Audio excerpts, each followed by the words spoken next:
Hello students, welcome back to organised knowledge channel. और आज की इस वीडियो में बच्चों हम डिस्कस करेंगे वर्कशीट नंबर 26 फॉर क्लास 8 गणित की। बच्चों ये वर्कशीट है जो आपके लिए 24 दिसंबर 2020 के लिए शेड्यूल की गई है। आज की वर्कशीट में बच्चों हम घन के अभाज्य गुणनखंडों के बारे में पढ़ेंगे। सभी बच्चे जानते हैं घन क्या होता है। और बेटा अभी तक अगर आपने चैनल को सब्सक्राइब नहीं किया है तो चैनल को सब्सक्राइब कर लें और बेल आइकन भी प्रेस कर लें ताकि आप बच्चों को हर वीडियो की नोटिफिकेशन समय से मिलती रहे। घन के अभाज्य गुणनखंड, किसी संख्या के गुणनखंड में सभी गुणनखंड अभाज्य होते हैं तो उसे संख्या का अभाज्य गुणनखंड कहते हैं। ठीक है, यानी कि कोई भी संख्या है अगर उसके जो गुणनखंड होते हैं वो सभी अभाज्य हैं तो वो क्या होंगे, वो सभी अभाज्य गुणनखंड कहलाते हैं। उदाहरण के लिए जैसे 500 के गुणनखंड हमने किए तो 500 के गुणनखंड क्या आए हमारे पास। यहाँ से जब हमने गुणनखंड बनाए, बेटा गुणनखंड आप बहुत आसानी से बना सकते हो। तो ये जो गुणनखंड है ये अभाज्य गुणनखंड है। ठीक है, तो ये संख्या भी यानी 500 क्या है, ये संख्या जो है इसके सभी गुणनखंड अभाज्य होते हैं। ठीक है, नेक्स्ट देखिए, चिंटू और पिंटू अच्छे दोस्त हैं। दोनों ही 8वीं क्लास के छात्र हैं। दोनों ही गणित क्लब के सदस्य हैं। शनिवार के दिन दोनों गणित क्लब में भाग ले रहे हैं। उस दिन गणित क्लब की एक्टिविटी का नाम संख्याओं के साथ खेलना है। ठीक है, तो ये एक्टिविटी है संख्याओं के साथ खेलना। चिंटू पिंटू इस पर चर्चा कर रहे हैं। चिंटू कहता है क्या आपको एक बात पता है। पिंटू क्या। चिंटू ऐसी बहुत सारी संख्याएं हैं जिनका अभाज्य गुणनखंड करने पर एक ही जैसी 3 अभाज्य संख्याएं मिलती हैं। तो चिंटू क्या कहता है कि ऐसी बहुत सारी संख्याएं हैं जिनका जो है गुणनखंड जब हम करते हैं तो एक ही जैसी 3 अभाज्य संख्याएं मिलती हैं। उदाहरण के लिए जैसे 8 का अभाज्य गुणनखंड क्या आएगा, 2 गुना 2 गुना 2। ठीक है, 2 दूनी 4 दूनी 8। और इसमें 8 के अभाज्य गुणनखंड में 2 कितनी बार आया बेटे, 3 बार आया। तो अब ये 8 क्या हो गया, 8 को हम क्या कहेंगे, 8 को हम घन संख्या कहते हैं।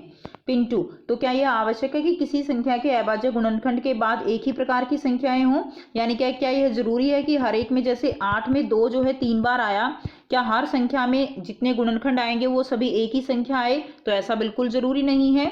चिंटू, नहीं, जो संख्या के अभाज्य गुणनखंड में आता हो उनका ट्रिपलेट होना जरूरी है। ठीक है, यानी 3 का एक समूह होना चाहिए, जैसे 216 की अभाज्य संख्याओं का गुणनखंड। तो बेटा इसमें क्या कहा गया है, देखिए कि ट्रिपलेट होना जरूरी है। जैसे हमने 8 का किया तो हमने क्या कहा कि ट्रिपलेट हुआ है इसमें, तभी ये 8 जो है क्या बनी है, पूर्ण घन संख्या बनी है। लेकिन अगर हम देखिए जैसे 216 का एग्जाम्पल हम यहाँ पर लेते हैं, जब हम 216 का गुणनखंड बनाते हैं तो हमारे पास क्या आएगा, 2 गुना 2 गुना 2। उसके बाद आया गुणा 3 गुना 3 गुना 3। तो इसमें देखिए एक जोड़ा, एक समूह ये बन गया ट्रिपलेट का, ट्रिपल यानी 3, ट्रिपलेट का एक समूह ये बन गया और ट्रिपलेट का एक समूह ये बन गया। ठीक है, तो 2 भी 3 बार है और 3 भी 3 बार आता है। तो इसका मतलब क्या हुआ, इसका मतलब हुआ कि 216 भी जो है क्या है, ये पूर्ण घन संख्या है। उसके बाद देखेंगे एक ऐसी संख्या जिनके सभी अभाज्य गुणनखंड 3 के समूह में हो उसे घन संख्या या पूर्ण घन संख्या कहते हैं। तो कोई भी संख्या जिसके सभी अभाज्य गुणनखंड 3 के समूह में होंगे उसे हम घन संख्या या पूर्ण घन संख्या कहेंगे।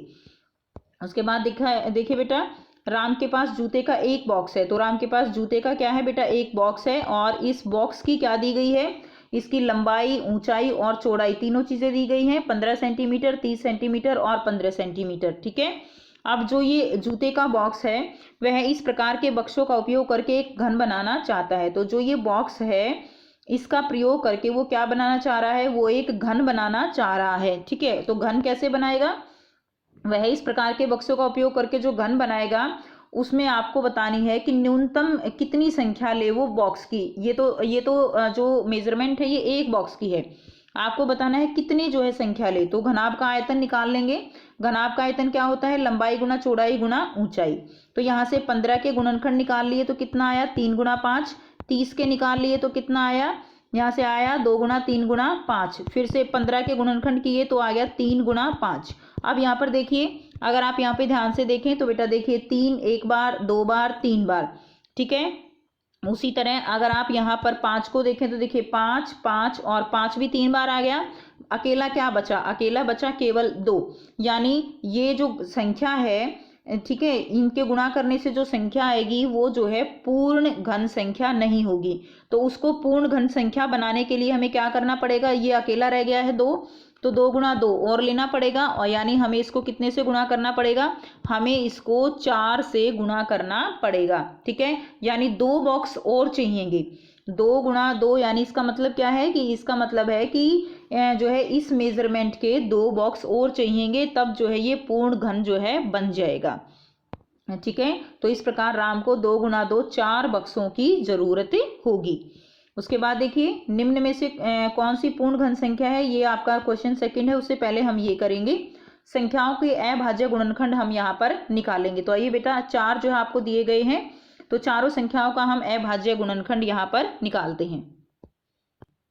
सो देखिए पहली संख्या आपको दी गई है 3325। तो 3325 के गुणनखंड आप बनाएंगे। इसको आपने 5 से भाग किया 665 आया, फिर से 5 से किया 133 आया, फिर 7 से किया 19 आया, और फिर 19 आ गया। तो बेटा ये हो गए इसके गुणनखंड। ठीक है, तो ये सब क्या है, ये अभाज्य गुणनखंड है।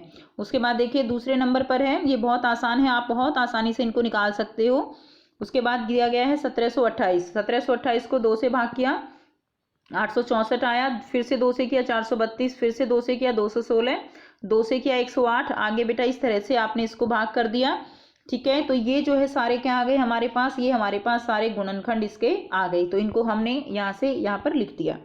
उसके बाद देखिए तीसरा है 27। बहुत आसान है बेटा, बहुत आसानी से कर सकते हो। तो देखिए 27 है, इसमें आपने किया 3 से, 3 निम 27 और 3 तिया 9। ठीक है, तो इसको आगे भी ऐसे लिख सकते हो, 3 गुणा 3 गुणा 3, ये आ गया 27 के गुणनखंड। उसके बाद नेक्स्ट जो आपको करना है वो है 1000 के गुणनखंड। 1000 के गुणनखंड 2 से भाग किया 500 आया, 2 से फिर से किया 250, 2 से किया 125, फिर 5 से किया बेटे 25, फिर 5 से किया 5 5 25 और 5। तो ये जो है क्या आ गई, ये इसके जो है गुणनखंड आ गई। उसके बाद देखिए नेक्स्ट है, निम्न में से कौन सी पूर्ण घन संख्या है। तो आपको यहाँ पर इनमें से बताना है कि कौन सी इनमें पूर्ण घन संख्या है। तो देखिए 216, 10,000 आपको दिया है, 729, 2025 और 15,625। तो आइए बेटा करते हैं इनका आंसर।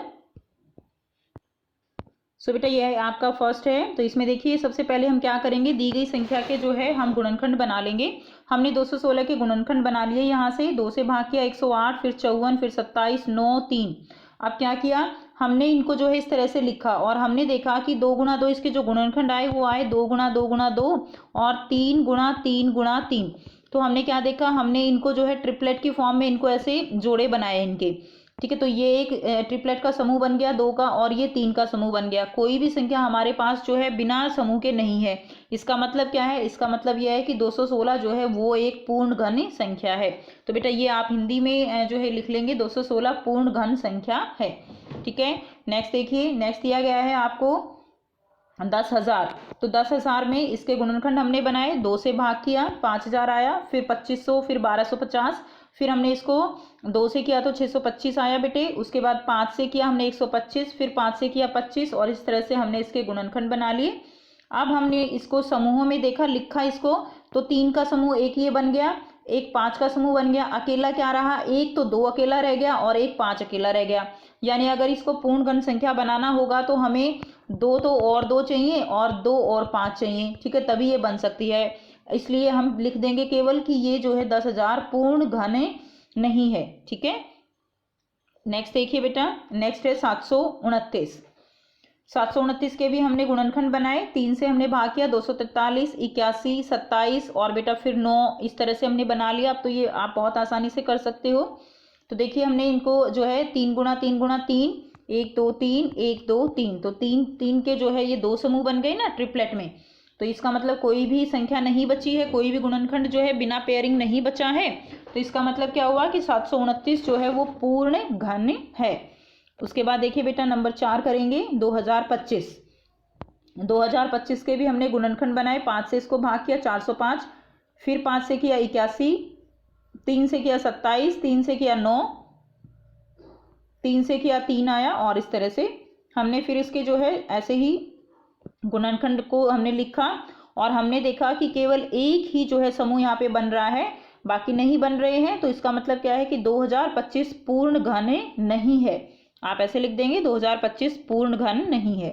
उसके बाद देखिए 15,625, इसमें हमने इसी तरह से बेटा गुणनखंड बना लिए, 5 से भाग किया 3125, फिर 5 से किया 625, फिर 5 से किया 125, और इस तरह से हमने इसके गुणनखंड बना के देखा तो हमें मिला कि जितने भी गुणनखंड हैं उन सब वो जब सब जो है ट्रिपलेट में समूह में आ रहे हैं तो इसका मतलब क्या हुआ कि 15625 वो जो है यहाँ पर पूर्ण घन है। ठीक है बेटा, नेक्स्ट क्वेश्चन करते हैं। नेक्स्ट देखिए, वह छोटी से छोटी संख्या ज्ञात करें जिससे इन संख्याओं के गुणा करने पर यह पूर्ण घन संख्या बन जाएगी। तो आपको यहाँ पर छोटी से छोटी संख्या ज्ञात करनी है जिससे कि इन संख्याओं को अगर हम गुणा करने पर क्या हो जाएगा कि ये जो संख्याएं हैं ये पूर्ण घन संख्याएं नहीं हैं, लेकिन कौन सी ऐसी संख्या से हम इनको गुणा करें कि ये पूर्ण घन संख्याएं बन जाएं। तो आइए बेटा करते हैं इसका आंसर। सो बेटा ये आपका क्वेश्चन 2 का ए भाग होगा। देखिए पहला की संख्या हमें क्या दी गई है 243। 243 के हम गुणनखंड बनाएंगे। 3 से हमने भाग किया 81, 3 से किया 27, फिर 9 और फिर 3 आया। हमने इसके गुणनखंडों को ऐसे लिख दिया और फिर इनका जो है समूह बनाया, एक समूह बन गया। दूसरा समूह बेटा उसमें क्या मिला है हमें 3 गुना 3, यानी एक जो है यहाँ पर संख्या कम है ना, 1 और 3 अगर हो जाता तो इसका भी समूह बन जाता, तो इसीलिए ये जो है पूर्ण घन संख्या नहीं है। लेकिन अगर हम इसको 3 से गुणा कर दें तो क्या होगा, ये जो है पूर्ण घन संख्या बन जाएगी। तो आपका आंसर यही हो जाएगा कि 3 से गुणा करने पर यह पूर्ण घन संख्या हो जाएगी। आप ऐसे लिख दीजिए कंप्लीट कि 3 से गुणा करने पर यह पूर्ण घन संख्या बन जाएगी। उसके बाद देखिए नेक्स्ट दिया गया है आपको 72। तो 72 को कैसे करेंगे, इसके गुणनखंड बनाए। 2 से भाग किया 36, 36 को 2 से भाग किया 18, 18 को 2 से किया 9, 9 को 3 से किया 3। ठीक है, अब इसके फिर से हमने क्या बनाए, इसके जोड़े बनाए। एक तो जो है समूह ये बन गया। अब दोबारा जो है फिर से वही है कि 1 3 जो है यहाँ पर कम है, यहाँ पर 2 है ना केवल, तो अगर फिर से 3 से गुणा कर देंगे तो ये पूर्ण घन संख्या बन जाएगी। नेक्स्ट देखिए 1188। 1188 में हमने इसके गुणनखंड किए। 2 से भाग किया 594, 594 को फिर से 2 से किया 297, 297 को 3 से किया 99 आया, 99 को 3 से किया 33 आया, 33 को 3 से किया 11 आया। ठीक है, अब हमने इसके जो है इसी तरह से समूह बनाए तो हमें क्या मिला कि 2 तो जो है ये 2 मिले, यानी 1 तो 2 कम हो गया, 3 तो चलो पूरे हो गए। ठीक है ना, पूरा ट्रिपलेट बन गया। और जो 11 है वो भी एक ही है, यानी 2 11 और चाहिए। तो क्या क्या चाहिए हमें ये जो है इतने से हमें इसको गुणा करना पड़ेगा। ठीक है, तो 2 गुना 11 से गुणा करने पर ये संख्या क्या होगी, पूर्ण घन संख्या बन जाएगी। नेक्स्ट देखिए डी, जो इसका जो भाग है वो है 392। 392 के बेटा हमने गुणनखंड किए यहाँ पे। तो जब हमने इसको गुणनखंड किए तो क्या मिला हमें 196, 196 को 2 से भाग किया 98, 98 को 2 से किया 49, 49 को 7 से किया तो 7 आया। हमने इसके गुणनखंड करके यहाँ पे 3 का समूह बनाया, 2 गुना 2 गुना 2 और 7 गुना 7। अब देखिए ये तो पूरा समूह हो गया, लेकिन एक 7 फिर कम रह गया। तो अगर हम इसको 7 से गुणा कर देंगे तो ये वाली संख्या जो है वो क्या हो जाएगी, पूर्ण घन संख्या बन जाएगी, जो नई संख्या आएगी। उसके बाद देखिए नेक्स्ट ई भाग है 128। तो बेटा 128 के हम क्या करेंगे, 128 के हमने गुणनखंड बनाए। 128 को हमने 2 से भाग कर दिया तो ये मिला हमें 64। 2 से फिर से किया 32, फिर से 16, 8, 4 और 2। हमने इसके गुणनखंड ऐसे लिख दिए। ठीक है, तो हमने देखा कि समूह जब बनाए, एक समूह, 2 समूह और तीसरा केवल अकेला 2 रह गया।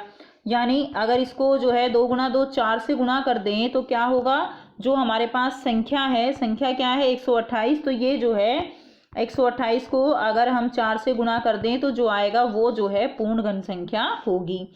नेक्स्ट देखिए, तो बेटा ये जो है कंप्लीट हो गई है आपकी वर्कशीट। ये आपका जो है 5th क्वेश्चन था 128, सेकंड का 5th पार्ट। ठीक है, ई पार्ट। तो ये थी बच्चों आपकी आज की बेटा वर्कशीट मैथ्स की। आई होप आपको ये वर्कशीट क्लियर है। कोई भी डाउट है तो कमेंट सेक्शन में कमेंट करके पूछ सकते हो। वीडियो अच्छी लगी तो लाइक शेयर जरूर कर दीजिए, चैनल को सब्सक्राइब भी कर लीजिए। And thanks for watching, have a nice day.